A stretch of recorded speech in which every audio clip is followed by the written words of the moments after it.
आज झकझकोरता तेज तूफान है, नाव भंवरों की बाहों में मेहमान है। अटल बिहारी वाजपेयी की ये पंक्तियां हैं और हम जहां पर खड़े हैं यह दरअसल बीजेपी के शुरुआती दिनों में 6 अप्रैल 1980 जब बीजेपी बनी थी तब से बीजेपी के हेडक्वार्टर के तौर पर 11 अशोक रोड में हम मौजूद हैं। और आज यहाँ पर सन्नाटा पसरा हुआ है क्योंकि अब बीजेपी यहाँ से उठकर उस दीनदयाल उपाध्याय मार्ग में 5 या कहें 7 सितारा इमारत में जा घुसी है, जो शायद दीनदयाल उपाध्याय जो कि आखिरी व्यक्ति तक पहुंचना चाहते थे, वह सोच वहां पर खारिज हो गई है। और इस सन्नाटे को देख के हम महसूस कर सकते हैं कि 2019 की दिशा क्या हो सकती है। कौवे बोलते हैं यहाँ पर। आप कहेंगे कौवे बोलने का मतलब कुछ और होता है, जब यहाँ बीजेपी हेडक्वार्टर ही नहीं तो फिर मतलब क्या है।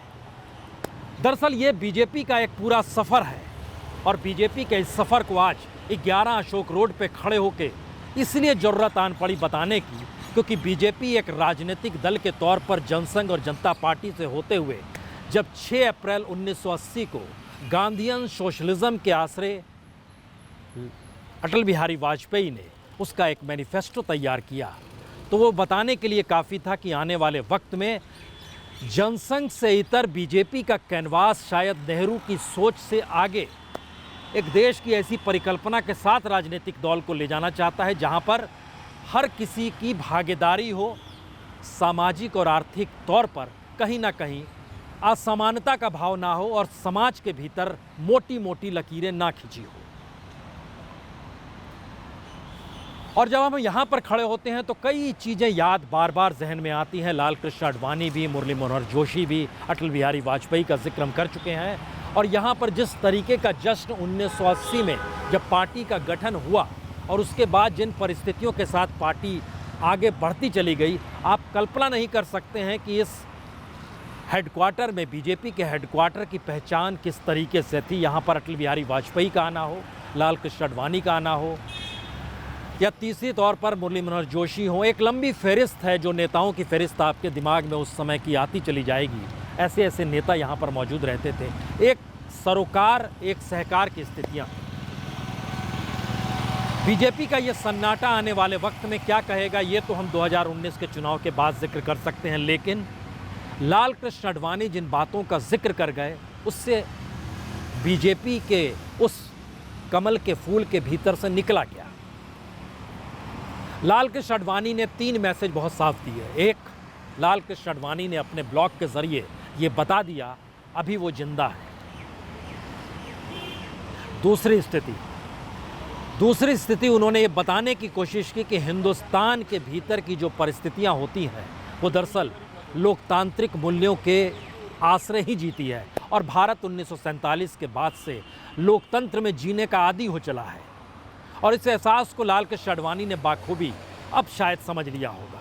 अब शायद से मतलब यह भी है, 1990 में जब रथ यात्रा निकल रही थी, या फिर 1980 के बाद पहला चुनाव जब 1984 में बीजेपी ने लड़ा तो सिर्फ उसे 2 सीटें मिली थी।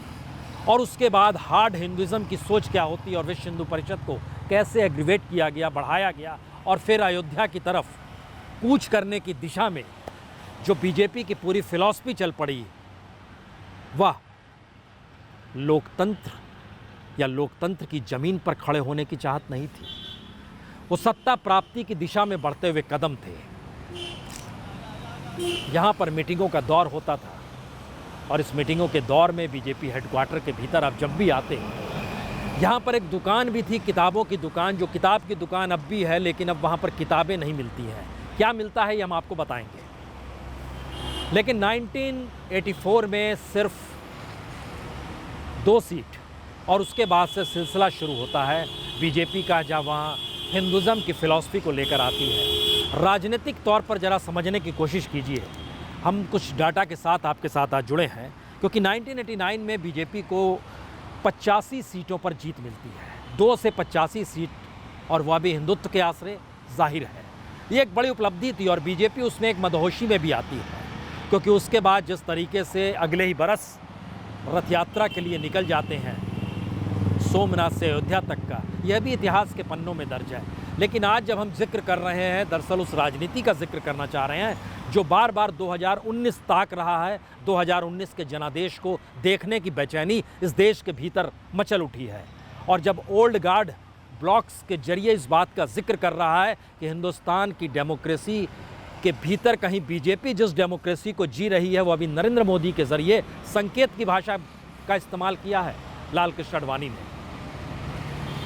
और उस संकेत की भाषा में बहुत साफ है कि देशद्रोही शब्द, दुश्मन शब्द, समाज के बाहर धकेलने की स्थितियां, पाकिस्तान जाना, लिंचिंग की बात, नोटबंदी का जिक्र, ये सारी बातें उसके इर्द गिर्द कहीं छुपी हुई है। और लाल कृष्ण आडवाणी को इस बात का एहसास आज की तारीख में हम ये सवाल कर सकते हैं कि क्या 1990 में नहीं था, लेकिन बात 1990 से बहुत आगे की आ गई है। राजनीतिक तौर पर जरा समझे, 1990 में सोमनाथ से अयोध्या तक की यात्रा, 1991 में इस देश के भीतर चुनाव होते हैं। 1991 में क्या हाथ में आता है बीजेपी के? बीजेपी 120 सीटों पर जीतती है और 22.47% उसे वोट मिलते हैं। अभी तक 1992 आया नहीं है। फिर उसके बाद 1992 का मतलब बाबरी मस्जिद विध्वंस। बाबरी मस्जिद विध्वंस का मतलब लेब्रान कमीशन की रिपोर्ट जब सामने आती है तो उसमें कौन कौन दोषी, कौन कौन अपराधी, कौन कौन अपराध की दिशा में बढ़ते हुए कदम, सारी फहरिस्त नेताओं की बीजेपी की एक साथ सामने आकर खड़ी हो जाती है। और शायद इस बात का एहसास बीजेपी को तब भी नहीं था कि अगर इस मुद्दे पर इस देश के भीतर चुनाव हो जाएंगे तो बीजेपी सत्ता में आ पाएगी या नहीं आ पाएगी। 1996 का चुनाव, 1992 के बाद 1996 का चुनाव जब सामने आता है, बीजेपी नहीं, आरएसएस के भीतर और विश्व हिंदू परिषद के भीतर भी उत्साह था, बीजेपी इस बार सत्ता में आ जाएगी। क्या हुआ 1996 में? 1996 में 161 सीट बीजेपी जीतती है और उसको वोट मिलते हैं 29.65, और वहाँ पर 13 दिन की सरकार बीजेपी बनाती है। लेकिन 13 दिन की सरकार का मतलब यह था, अगर आपको याद हो जो 13 दिन की सरकार बनी थी, अटल बिहारी वाजपेयी का भाषण पार्लियामेंट के भीतर, जो आखिरी भाषण वो देते हैं, जिसके बाद वह राष्ट्रपति के पास चले जाते हैं कि उनके पास बहुमत नहीं है। दो बातों का जिक्र, जय हिंद, दो बातों का जिक्र वो करते हैं। पहला जिक्र इस बात का करते हैं कि लोग कहते हैं कि वाजपेयी तो अच्छा आदमी है लेकिन ये पार्टी ठीक नहीं है। इस बात का जिक्र करने की जरूरत क्या थी? एक सवाल। दूसरा सवाल, वो कहते हैं कि हमारे साथ कोई राजनीतिक दल नहीं आता है, जैसे हम लोग अछूत, अनटचेबल हो गए। वाजपेयी ने इस बात का भी जिक्र किया, हिंदुस्तान की राजनीति दरअसल उस तरीके से चाहे चली जाए जहां वो तानाशाह के तौर पर हो जाए, चाहे वह लोकतंत्र ख़त्म करने की दिशा में बढ़ जाए, लेकिन इससे इतर हिंदुस्तान का समाज लोकतंत्र को जीने का आदी हो चला है। और शायद इसीलिए 1996 में 13 दिन की सरकार भी गई। और फिर याद कीजिए 1998 वाजपेयी की अगुवाई में 182 सीट जीतना, फिर 2000 शाइनिंग इंडिया के चक्कर में आना, और 2004 आते आते स्थिति नाजुक होती चली जाती है, और फिर 138 सीट 2004 में, 116 सीट 2009 में, लेकिन 2014 में कमाल हो जाता है, 51% वोट के साथ 282 सीटों पर जीत। वह जीत भी यहीं से मिली थी, और चूंकि हम इसके गवाह हैं, जब रिजल्ट आया तो हम बीजेपी हेडक्वार्टर में यहीं पर आए थे, और इसी हेडक्वार्टर के भीतर जब आप अंदर घुसते हैं दरवाजे से बाहर, तो एक बड़ा सा मैदान है। मैदान में एक तरफ वो बड़ी सी तस्वीर लगी हुई थी, नरेंद्र मोदी की तस्वीर, गुलाल उड़ाए जा रहे थे, मोदी मोदी के नारे लग रहे थे, हर हर मोदी, घर घर मोदी, ये नारे अंदर गूंज रहे थे। हम भी उसको कवर करने के लिए अंदर गए थे। जिस दिन रिजल्ट आया था हम उस दिन का जिक्र आपसे कर रहे हैं, 11 मई 2014, उस दिन का हम आपसे जिक्र कर रहे हैं। और उस रिजल्ट के बाद अंदर की जो स्थिति थी और जो शोर और हंगामा था, वो उल्लास होना चाहिए, वो उत्साह होना चाहिए। ये उल्लास और उत्साह हमने 2004 में कांग्रेस के हेडक्वार्टर में भी देखा था, और ये हर्षोल्लास हमने वीपी सिंह की प्रधानमंत्री पद की कुर्सी संभालते वक्त भी देखा था। उस समय बीजेपी उनके साथ खड़ी थी। लेकिन इस हर्षोल्लास की स्थिति ये थी कि यहाँ पर आप 5 मिनट आपको मान लिया गया था कि आप मोदी के साथ नहीं हैं। इस बीजेपी हेडक्वार्टर में ना जाने कितनी बार आना जाना हुआ, लेकिन 2014 में जब हम यहाँ पर पहुँचे उस वक्त स्थिति ऐसी थी कि आपको लोग घेर रहे हैं, आपके कॉलर को पकड़ रहे हैं, आपके चेहरे को पकड़ना चाह रहे हैं। और इन परिस्थितियों के बीच हमें याद है, हम इस बात को लगातार दोहराते हैं, इसी जगह पर राजनाथ सिंह शाम के 3 बजे और रविशंकर प्रसाद प्रेस कॉन्फ्रेंस करके निकल रहे थे और उन्होंने देखा हमें तो हमें अपने साथ खींच लिया और हमें अंदर खींच लिया और उस घेरे में ले आए जो कि उनकी सिक्योरिटी चल रही थी। और राजनाथ सिंह ने हमें कहा था, हमें याद है, प्रसून जी बीजेपी बदल गई है। हम उस दिन का जिक्र कर रहे हैं जिस दिन शपथ नरेंद्र मोदी ने नहीं ली थी प्रधानमंत्री पद की। हम उस दिन का जिक्र कर रहे हैं जब 2014 में जीत मिल गई थी। हम उस दिन का जिक्र आपसे कर रहे हैं। और फिर उसके बाद वो पिछले दरवाजे से अंदर ले गए जहां पर बीजेपी के अध्यक्ष का कमरा है और वहां 5 मिनट की बातचीत हुई।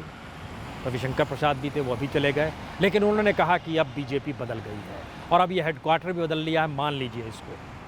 क्योंकि उन्होंने भी देखा था किस तरीके से जो हर हर मोदी घर घर मोदी के नारे लग रहे थे वो उसका क्या प्रभाव था और किस तरीके से लोग हिंसक हो रहे थे। उनकी बातों में जोश कम था बल्कि उन्माद ज़्यादा था।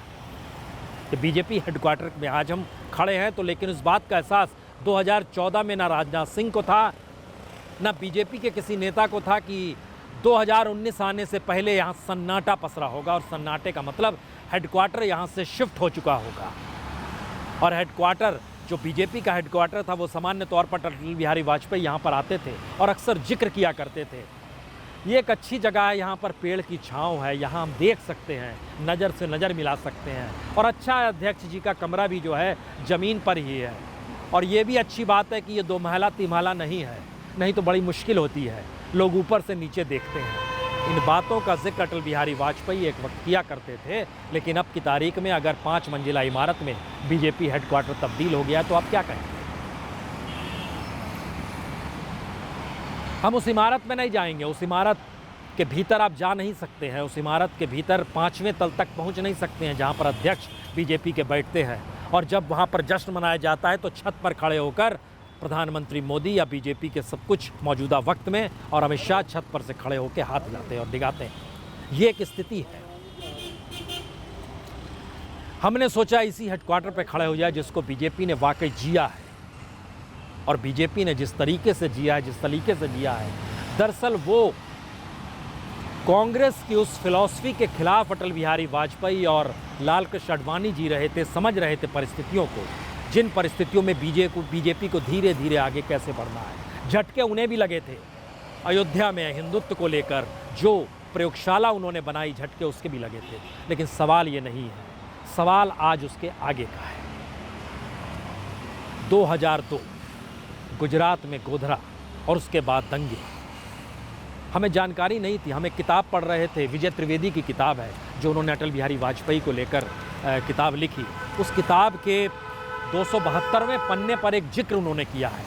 ये जानकारी बहुत कम लोगों को होगी, 271-72 के पन्ने पर जिक्र उन्होंने बहुत कम लोगों को होगी। उन्होंने किया कि अटल बिहारी वाजपेयी सन 2000 में अमेरिका यात्रा पर थे। अमेरिका यात्रा के वक्त वहाँ पर नरेंद्र मोदी भी अमेरिका में थे उस समय, और उनके मित्र जो थे, नरेंद्र मोदी के मित्र जो कि उस समय अमेरिका में रह रहे थे, वाजपेयी का भी वैसा ही प्रोग्राम था, वैसा ही कार्यक्रम था जो अमेरिका में कार्यक्रम जिस तरीके से नरेंद्र मोदी ने प्रधानमंत्री बनने के बाद वहाँ पर जाकर किया। कार्यक्रम था लोगों से मिलना, एनआरआई से मिलना, ये सारी चीज़ें हो रही थी। लेकिन उस मित्र ने, जो कि अटल बिहारी वाजपेयी को भी जानते थे, उनका नाम उन्होंने जिक्र नहीं इसमें किया है, लेकिन उन्होंने इस बात का जिक्र किया है कि वो अटल बिहारी वाजपेयी से मिले और उन्होंने जाकर कहा कि आप नरेंद्र मोदी जी से मिलना चाहेंगे। ये अमेरिका का वाकया है। वाजपेयी जी ने कहा क्यों नहीं मिलना चाहेंगे, और तब उस मित्र ने उनको कहा नरेंद्र मोदी को कि आप जाके मिलिए। वाजपेयी जी से जब नरेंद्र मोदी मिलने गए तो वाजपेयी जी ने उनसे कहा भागने से काम नहीं चलेगा, भागिए मत, लौटिए भारत। वाजपेयी जी को इस बात का एहसास नहीं था जिस शख्स से वो कह रहे हैं वो शख्स आने वाले वक्त में क्या होगा।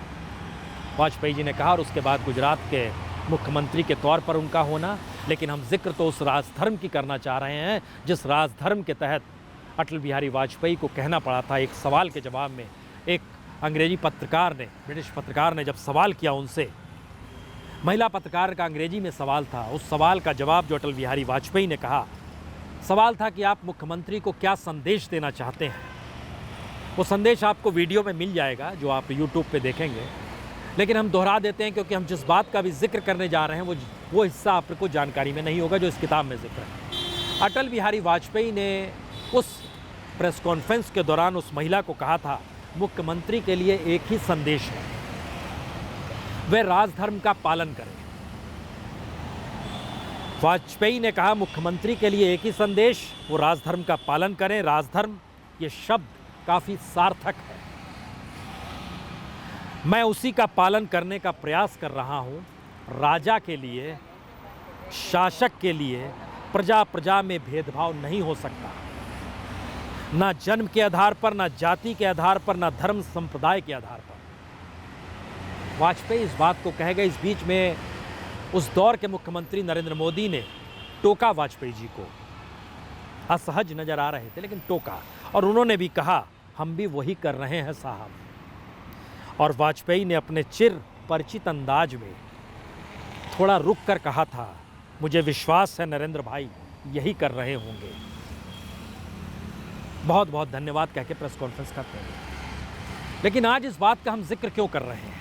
हम दरअसल बीजेपी को खोज रहे हैं, और वो खोज नरेंद्र मोदी के जरिए नहीं हो सकती है। अटल बिहारी वाजपेयी की एक कविता है सत्ता, कभी मौका मिले तो इस कविता को पढ़िएगा। और हमारे ख्याल से वाकई उस कविता का जिक्र विजय त्रिवेदी ने अपनी किताब में भी किया है कि हो सकता है जिस वक्त नरेंद्र मोदी को वो राजधर्म का पाठ पढ़ा रहे हों, ये कविता उनके जहन में भी रेंग रही है। ये कविता जरा सुनिए, बड़ी महत्वपूर्ण कविता है, क्योंकि बीजेपी के भीतर से निकला हुआ एक ऐसा शख्स अटल बिहारी वाजपेयी के तौर पर जिनकी मान्यता हर राजनीतिक दल ने की, नेहरू से लेके मौजूदा वक्त में सोनिया गांधी और राहुल गांधी भी भूलते नहीं हैं, वामपंथी नहीं भूलते हैं, हर ने स्वीकार किया। उनकी कविता है सत्ता।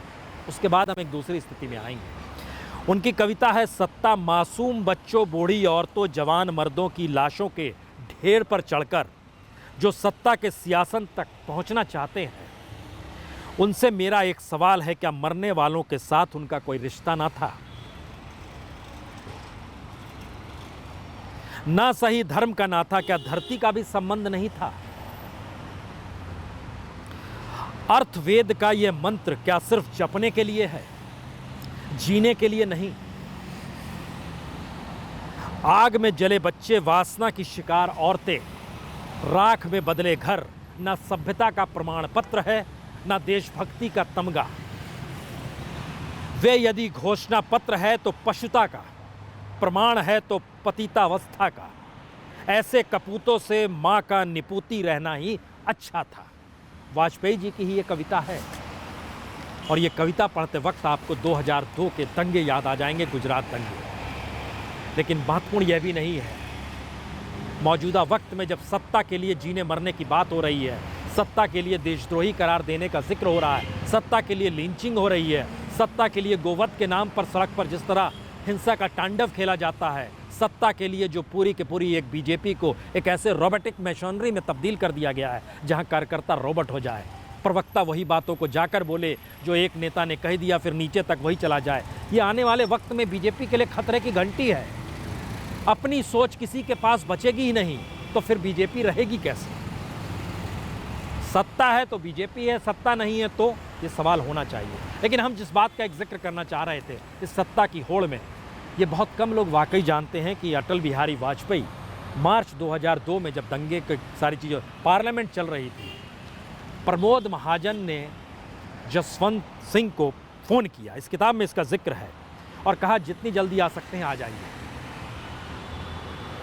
और जसवंत सिंह फिर कहते हैं, जो इस किताब में उनका कोट जिक्र है, जब मैं संसद भवन में प्रधानमंत्री वाजपेयी के दफ्तर में पहुंचा तो देखा वाजपेयी कागज और कलम लेकर बैठे हैं। महाजन के चेहरे पर हवाइयां उड़ रही थी। महाजन यानी प्रमोद महाजन। मुझे देखते ही महाजन ने कहा, इन्हें समझाइए, इस्तीफा दे रहे हैं। मैंने वाजपेयी जी का हाथ रोका तो वाजपेयी ने टोकते हुए कहा, आप मेरा हाथ छोड़िए, ऐसा मत कीजिए। और बकौल जसवंत सिंह, वाजपेयी उस रोज किसी को सुनने को तैयार नहीं थे। और फिर उन्होंने निजी सचिव को बुलाया, लेकिन जसवंत सिंह ने निजी सचिव को बाहर रखा और कुछ देर बातचीत हुई। फिर ये पूरी किताब में जिक्र उस दौर का है, लेकिन अटल बिहारी वाजपेयी गुजरात दंगों की वजह से इतने हाथ थे, वो खुद इस्तीफा देने जा रहे थे। अब यहाँ पर सवाल है कि वाजपेयी ने राजधर्म का जिक्र नरेंद्र मोदी के लिए किया। नरेंद्र मोदी को लिए जो पिच तैयार कर रहे थे, जो फील्डिंग तैयार कर रहे थे, वो कौन शख्स थे? एक शख्स थे प्रमोद महाजन, दूसरे शख्स थे अरुण जेटली। प्रमोद महाजन की मौजूदगी अभी है नहीं, कुछ कहना बहुत उचित भी नहीं। अरुण जेटली की मौजूदगी है। अरुण जेटली और प्रमोद महाजन ने जो फील्डिंग तैयार की और उसके बाद जिस तरीके से लाल कृष्ण आडवाणी भी खड़े हो गए और इस्तीफा नहीं लिया गया नरेंद्र मोदी का, उन्हीं आडवाणी को जब नरेंद्र मोदी प्रधानमंत्री बनने के बाद हाशिए पर ढकलते हैं और फिर लाल कृष्ण आडवाणी एक ब्लॉग के जरिए इस बात का जिक्र इशारों में करते हैं कि मैं अभी जिंदा हूं, इसके मतलब मायने क्या है? दरअसल ये मतलब मायने सिर्फ बीजेपी के भीतर खोजने की कोशिश कीजिए। वाजपेयी ने चाहा नरेंद्र मोदी पद पर ना रहे, आडवाणी को लगा पार्टी दो हिस्सों में बंट जाएगी, आडवाणी ने नरेंद्र मोदी को सहेज लिया। नरेंद्र मोदी सत्ता में आए तो अपने ही मेंटर को उन्होंने दरकिनार कर दिया। अब वही मेंटर ओल्ड गार्ड के तौर पर मौजूद है और ये बीजेपी के भीतर की एक अद्भुत स्थिति बन रही है कि अगर नरेंद्र मोदी चुनाव हार जाते हैं 2019 का, तो बीजेपी के भीतर क्या होगा आने वाले वक्त में। ओल्ड गार्ड जिसमें जाहिर है नाम ले सकते हैं, आडवाणी है, मुरली मनोहर जोशी हैं, सुषमा स्वराज है, यशवंत सिन्हा आप कह सकते हैं नाम है, पुराने नामों में अगर लेकर आएंगे अरुण शौरी का नाम लेंगे, आप बहुतों का नाम ले सकते हैं जो अलग अलग नेता हैं जिनको बुजुर्गियत के नाम पर दरकिनार कर दिया गया। भीड़ जमा क्या ओल्ड गार्ड की कोठरी में होगी अगर बहुमत नहीं आता है तो? लेकिन सवाल यह भी नहीं है। सवाल यह है कि जिस डेमोक्रेसी का जिक्र इशारों में आडवाणी ने अपने ब्लॉग में किया है, वो डेमोक्रेसी देश के भीतर भी नहीं और पार्टी के भीतर भी नहीं है। ये संकेत है इस बात का। तो फिर इसके मतलब क्या निकाले जाए? अगर बीजेपी के भीतर भी डेमोक्रेसी उस रूप में नहीं है और सिर्फ एक ही बात कहनी है, जो ऊपर से बात कही जाएगी वो नीचे तक कही जाए, आप पार्टी के भीतर क्रिटिकल नहीं हो सकते हैं, पार्टी के भीतर सवाल नहीं कर सकते हैं, पार्टी के भीतर का सन्नाटा इतना गहरा है कि चंद चेहरे जो हैं पूरी पार्टी की संरचना रच रहे हैं और पार्टी उस तरीके से डील की जा रही है जैसे अब विचार गायब हो गए हैं, विचार बच ही नहीं रहे हैं, सत्ता ही विचार है। तो जिन विचारों को लेकर बीजेपी को गांधीयन सोशलिज्म से लेकर चाहे एग्रेसिव हिंदुइज्म और हिंदुत्व की प्रयोगशाला और हिंसा, वायलेंस, गुजरात दंगे सबों के ज़रिए करते हुए निकले और अयोध्या राम मंदिर का जिक्र करते हुए निकले, तो क्या पहली बार समझ में आ रहा है कि दरअसल इस देश के भीतर आप हैं ही नहीं? यकीन जानिए, बीजेपी देश के भीतर वैचारिक तौर पर है ही नहीं। सत्ता के तौर पर उसकी मौजूदगी सबसे मजबूत है, इनकार नहीं किया जा सकता है। और इस बार 2019 में चुनाव इसी टेस्ट का होना है कि बीजेपी है या नहीं है इस समाज के भीतर। बीजेपी और आरएसएस समाज से धीरे धीरे गायब होते जा रहे हैं, समाज की बहस का हिस्सा नहीं है। हम आपको एक छोटा सा हिस्सा दिखलाते हैं जिससे आप समझ पाएंगे कि दरअसल बीजेपी का मतलब क्या हो गया है। और जब हम अटल बिहारी वाजपेयी का जिक्र कर रहे थे, इस तरफ 11 अशोक रोड जहां पर बीजेपी हेडक्वार्टर है, हम आपको एक दूसरी दिशा में ले चलते हैं। मौजूदा वक्त के प्रधानमंत्री इस देश के सबसे बड़े ब्रांड हैं। सड़क के उस पार उस ब्रांड की पहचान क्या है? जरा देखिए, हम कैमरा धीरे धीरे घूम रहा है और कैमरा घूमने के साथ जरा समझने की कोशिश कीजिए। सड़क के उस पार कई जगहों पर आपको इस तरीके से नज़र आ जाएगा, जो एक गाड़ी है उस गाड़ी के भीतर मौजूदा वक्त के देश के प्रधानमंत्री के नाम पर गंजी मौजूद है जिस पे नमो लिखा हुआ है, टोपी मौजूद है जिस पे नमो लिखा हुआ है, मुखौटा मौजूद है जो कि खुद नरेंद्र मोदी की है, जो कि एक कप के तौर पर है, वहाँ कप भी बेचा जाता है, वहाँ पर डॉक्यूमेंट्स भी हैं, गंजी भी है, सारी चीज़ें हैं। यानी कोई बड़ी कंपनी किस तरीके से अपने प्रोडक्ट को बेचती है, तो क्या ये कहा जा सकता है कि मोदी एक प्रोडक्ट के तौर पर हो गए हैं और इस तरीके से गंजी, कप और सारी चीज़ों में तब्दील होते चले जा रहे हैं। अब उस दिशा से घूम के दोबारा इस दिशा में आइए। अब ये दिशा बहुत साफ तौर पर बताती है कि स्थितियां क्या वाकई ऐसी बदल गई है। बीजेपी एक कंपनी के तौर पर है और उस कंपनी का सबसे बड़ा ब्रांड नरेंद्र मोदी है और नरेंद्र मोदी ब्रांड के तौर पर अब मार्केटिंग अपनी करने के लिए एक कप के हिस्से में भी तब्दील हो जाते हैं, टोपी में भी तब्दील हो जाते हैं, गंजी में भी तब्दील हो जाते हैं, न्यूज़ चैनल में भी तब्दील हो जाते हैं, उनके नाम पर बायोपिक फिल्म भी बन जाती है। सिवाय इसके कि मूर्ति नहीं बनी, सब कुछ तो तैयार है। बीजेपी इस रूप में बदल जाएगी 1980 में नहीं सोचा गया होगा। बीजेपी इस रूप में बदल जाएगी वीपी सिंह के साथ खड़ी बीजेपी ने नहीं सोचा होगा। मंडल कमंडल के दौर में भी बीजेपी ने नहीं सोचा होगा और 2004 में शाइनिंग इंडिया के हार के बाद तो बीजेपी ने कतई नहीं सोचा होगा। लेकिन बीजेपी को जिस रूप में मथा गया, जिस रूप में मथा जा रहा है, क्या बीजेपी एक वाकई इस रूप में देखा जाए? क्योंकि जब गुजरात दंगों के बाद गुजरातियों की अस्मिता, 6 करोड़ गुजरातियों की अस्मिता को लेकर नरेंद्र मोदी चले तो उसका सवाल ये था कि अब वो अपने आप को शिफ्ट कर रहे हैं। बड़ी बारीक लकीर है ये, किस तरीके से आप अपनी मार्केटिंग करते हैं और राजनीति में विचार गायब हो जाते हैं। पहली मार्केटिंग दंगे की थी, दूसरी मार्केटिंग अस्मिता की थी, गुजराती अस्मिता की लड़ाई। तीसरी मार्केटिंग वाइब्रेंट गुजरात की थी, जहां डेवलपमेंट का सवाल था। चौथी मार्केटिंग देशभक्ति की है और पांचवी मार्केटिंग आने वाले वक्त में क्या होगी नहीं कह सकते हैं। लेकिन इस मार्केटिंग के दौर में बीजेपी कहां पर? हम तो बीजेपी को खोज रहे हैं जिसे बनाया गया था 6 अप्रैल 1980 को। अब आप इन परिस्थितियों में समझने की कोशिश कीजिए कि क्या सामाजिक और सांस्कृतिक तौर पर आरएसएस ने जो पाठ जनसंघ को पढ़ाया, आरएसएस जो कहती है कि राजनीतिक शुद्धिकरण के जरिए बीजेपी उसके आगे निकल गई है, बीजेपी को उसने तैयार किया, वहाँ पर समाज मायने नहीं रखता है, सांस्कृतिक मूल्य मायने नहीं रखते हैं। यकीनन ये हो रहा है। तो बीजेपी को किस रूप में देखा जाए 39 बरस के इस सफ़र में? क्या 2019 में जब नरेंद्र मोदी चुनाव हार जाते हैं तो क्या बीजेपी तो रेस में है नहीं। बीजेपी के कार्यकर्ताओं से मिलिए जो खून पसीना बहाते रहे, जो एक संवाद बनाते थे नेताओं के साथ, नेता भी संवाद बनाता था। आज वो स्थिति बदल गई। अब बूथ पर रोजगार होता है, जो बूथ पर होता है उसको पैसा दिया जाता है। अब यहाँ पर ये स्थिति नहीं है और वो रोजगार ही है कि बीजेपी के साथ तकरीबन इस देश में 5 से 6 करोड़ युवा जो जुड़ा हुआ है वो रोजगार के तौर पर जुड़ा हुआ है। एबीवीपी को कहा गया है कि वो कॉलेज घूमें और वहाँ पर ये बताएं कि बीजेपी क्या क्या करने वाली है और जो युवा तबका है उसको मैसेज दें कि आप नोटा का बटन मत दबाना। यानी बीजेपी के आला कमान सब जो सोच रहे थे कि युवा तबका उनके साथ खड़ा होगा, अब वह भी जान रहे हैं कि इस राजनीति से मोहभंग की स्थिति में युवा आ गया है और युवाओं का मोहभंग है। तो अब एबीवीपी के छात्र हर कॉलेज घूम रहे हैं और बता रहे हैं कि नोटा पे बटन मत दबाइएगा, नोटा का बटन मत दबाइएगा। ये एक स्थिति आ गई 39 बरस बीजेपी की यात्रा के दौर में। हम तो यही मना सकते हैं कि जब जन्मदिन मनाया जाए बीजेपी का तो ये हेडक्वार्टर कम से कम जगमग करे जहाँ पे बीजेपी की नींव पड़ी थी। और कहते हैं जड़ छोड़कर आप चले जाइएगा तो फिर कौन सा टेस्ट आपका किया जाए वो बड़ा मुश्किल है। आपने जड़ को छोड़ा है, उस जगह को छोड़ा है जहाँ पर विचार थे, अब विचार गायब हो गए हैं। बीजेपी के खतरे यही है और राजधर्म की परिभाषा किस रूप में बदल गई है यह भी आपके सामने। अब अटल बिहारी वाजपेयी कहने के लिए नहीं है कि राजधर्म का मतलब क्या होगा, कोई कहने के लिए नहीं है। और जब लाल कृष्ण आडवाणी को नरेंद्र मोदी छोड़ सकते हैं तो 2019 की बिसात अगर मैथमेटिक्स के हिसाब से चलेगी और हंग पार्लियामेंट की स्थिति में अगर बीजेपी सत्ता में गठबंधन के जरिए आ भी जाती है तो यकीन जानिए माइनस मोदी अगर आप बीजेपी को देख रहे हैं तो आने वाले वक्त में